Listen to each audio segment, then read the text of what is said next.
नमस्कार, आप सभी का बहुत बहुत स्वागत है। आज का हमारा टॉपिक है all construction work cement sand aggregate ratio, यानी कि घर का निर्माण कार्य करते समय हम प्रत्येक वर्ग के लिए सीमेंट बालू गिट्टी का अनुपात क्या रखते हैं। तो इस वीडियो में हम देखेंगे कि घर बनाते समय पीसीसी में हमें सीमेंट सैंड एग्रीगेट का रेशियो क्या रखना चाहिए, foundation, DPC, plinth beam, lintel beam, plaster, column, slab, brick work और फ्लोर, इन सभी वर्क में सीमेंट सैंड एग्रीगेट का रेशियो क्या रखना चाहिए, यानी कि सीमेंट बालू गिट्टी का अनुपात हमें क्या रखना चाहिए। तो चलिए एक एक करके देखते हैं।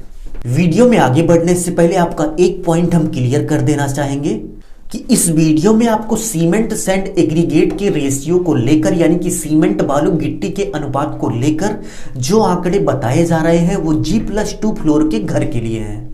यानी कि यदि आप ग्राउंड फ्लोर, फर्स्ट फ्लोर और थर्ड फ्लोर, इन तीनों में से किसी फ्लोर का घर बना रहे हो तो इस वीडियो में जो भी रेशियो बताया जाएगा इसी ऊंचाई के घर के लिए है, ठीक है। क्योंकि इससे ज्यादा फ्लोर की ऊंचाई वाले घर हाई स्ट्रक्चर में आते हैं और हाई स्ट्रक्चर के लिए सॉइल की बियरिंग कैपेसिटी के हिसाब से कंक्रीट डिजाइन की जाती है। तो इस बात को आप नोट कर लीजिएगा कि वीडियो में आपको जो भी जानकारी बताई जा रही है ग्राउंड फ्लोर, फर्स्ट फ्लोर और सेकंड फ्लोर, यानी कि इस ऊंचाई के घर के लिए बताई जा रही है। तो चलिए एक एक करके देखते हैं कि घर बनाते समय प्रत्येक वर्ग के लिए कंक्रीट रेशियो हमें क्या रखना चाहिए। घर बनाते समय सबसे पहले कुछ इस तरीके से फाउंडेशन पीसीसी वर्क कंप्लीट किया जाता है। तो फाउंडेशन पीसीसी वर्क करते समय हमें 1:8 रेशियो का कंक्रीट यूज करना चाहिए। आप इसको नोट कर लीजिए।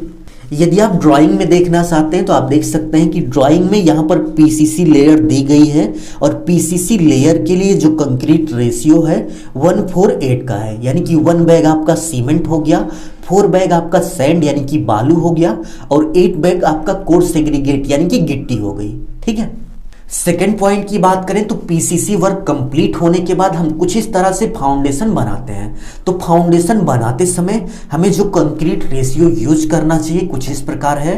हमारा कंक्रीट रेशियो कुछ इस तरीके से होगा, 1 बैग आपका सीमेंट हो गया, 2 बैग आपका सैंड यानी कि बालू हो गया और 4 बैग आपका कोर्स एग्रीगेट यानी कि गिट्टी हो गई। और सेकेंड कंक्रीट रेशियो की बात करें तो फाउंडेशन बनाते समय इन दोनों में से आप किसी भी एक कंक्रीट रेशियो का यूज कर सकते हैं, या तो आप 1:4 रेशियो का कर लीजिए या फिर 1:3 रेशियो का कर लीजिए, ठीक है। स्पेशली आप यहाँ पे देख सकते हैं G+2 फ्लोर का घर बन रहा है, तो यहाँ पर G+2 फ्लोर का घर बनाते समय 1:4 रेशियो का कंक्रीट फाउंडेशन वर्क में यूज हो रहा है, ठीक है। तो फाउंडेशन बनाते समय आप इन दोनों कंक्रीट रेशियो में से किसी भी एक का यूज कर सकते हैं। हमारा नेक्स्ट पॉइंट है कि डीपीसी बनाते समय हम किस रेशियो का कंक्रीट यूज करते हैं। तो डीपीसी के लिए सिंपली आप 1:4 रेशियो का कंक्रीट यूज करेंगे। 1 बैग आपका सीमेंट हो गया, 2 बैग आपका सैंड हो गया और 4 बैग आपका एग्रीगेट यानी कि गिट्टी हो गई, ठीक है। नेक्स्ट पॉइंट पे आते हैं कि घर का प्लिंथ बीम बनाते समय किस रेशियो का कंक्रीट हमें यूज करना है। आप देख सकते हैं कि घर का प्लिंथ बीम हम कुछ इस तरह से बनाते हैं। घर का प्लिंथ बीम बनाते समय हम जो कंक्रीट यूज करेंगे कुछ इस तरीके से होगी। 1 बैग आपका सीमेंट हो गया, 2 बैग आपका सैंड हो गया और 4 बैग आपका एग्रीगेट हो गया। इसी तरह से प्लिंथ बीम बनाते समय एक रेशियो और है जिसका यूज आप कर सकते हैं। 1 बैग आपका सीमेंट, 1.5 बैग आपका सैंड हो गया यानी कि बालू और 3 बैग आपका एग्रीगेट हो गया। तो प्लिंथ बीम बनाते समय इन दोनों में से आप किसी भी एक रेशियो का उपयोग कर सकते हैं। आप देख सकते हैं यहाँ पर प्लिंथ बीम बन रहा है तो यहाँ पर जो कंक्रीट रेशियो यूज हो रहा है 1:4 का हो रहा है, ठीक है। नेक्स्ट पॉइंट पे आते हैं कि लिंटर बीम बनाते समय हम किस रेशियो का कंक्रीट यूज करते हैं। तो लिंटर बीम बनाते समय 1 बैग आपका सीमेंट हो गया, 2 बैग आपका सैंड यानी कि बालू हो गया और 4 बैग आपका एग्रीगेट हो गया यानी कि गिट्टी, कोर्स एग्रीगेट, ठीक है। हमारा नेक्स्ट पॉइंट है कि प्लास्टर वर्क करते समय हम किस रेशियो का मोर्टार यानी कि मसाला यूज करते हैं। तो प्लास्टर करते समय हम सीमेंट और सैंड को कुछ इस तरीके से मिक्स करके मोर्टार यानी कि मसाला बनाते हैं। तो प्लास्टर करते समय सिंपली आपको 1/4 रेशियो का मोर्टार यूज करना चाहिए। 1/4 का मतलब हुआ आपका 1 बैग सीमेंट होना चाहिए और 4 बैग आपका सैंड होना चाहिए, ठीक है। और इसके अलावा भी एक रेशियो है 1:5 का। तो आप प्लास्टर करते समय इन दोनों में से कोई एक रेशियो उपयोग में ला सकते हैं।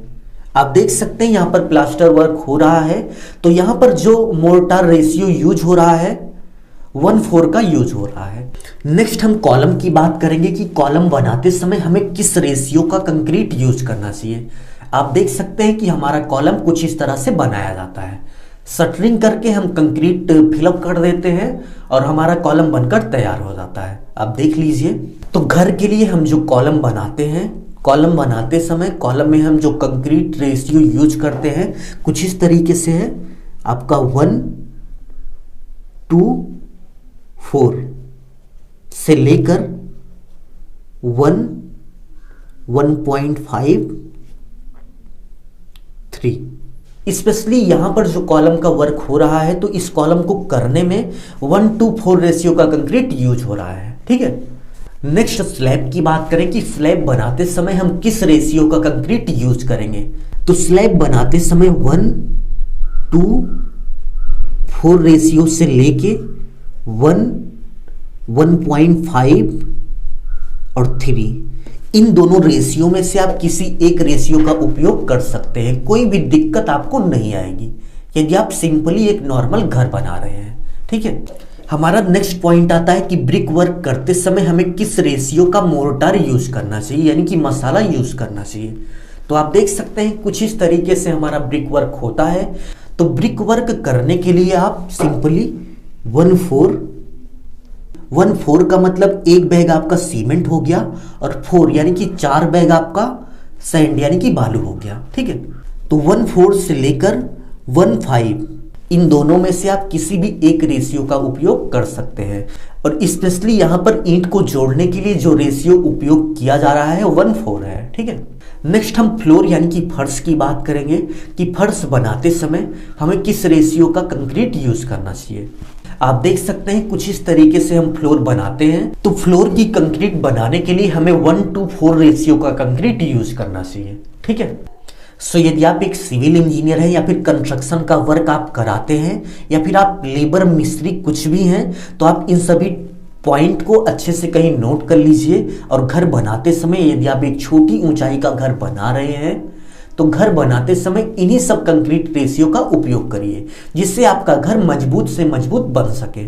तो आज की वीडियो में हमने आपको जो कुछ बताया इस पूरे नोट्स को हम 3 लोगों को मेल करना चाहते हैं। तो कमेंट बॉक्स में अपनी ईमेल आईडी के साथ कमेंट कीजिए। तो जिन 3 लोगों का सबसे पहले ईमेल आईडी के साथ कमेंट आएगा उन 3 लोगों को यह पूरा टॉपिक पीडीएफ फॉर्मेट में मैं मेल कर दूंगा, ठीक है।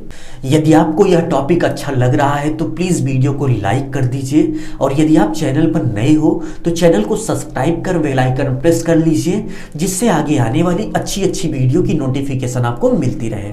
अभी के लिए बस इतना ही। अपना ख्याल रखिए और अपने मम्मी पापा का अपने से भी ज़्यादा ख्याल रखिए। इसी भाव के साथ आपसे विदा लेते हैं। धन्यवाद।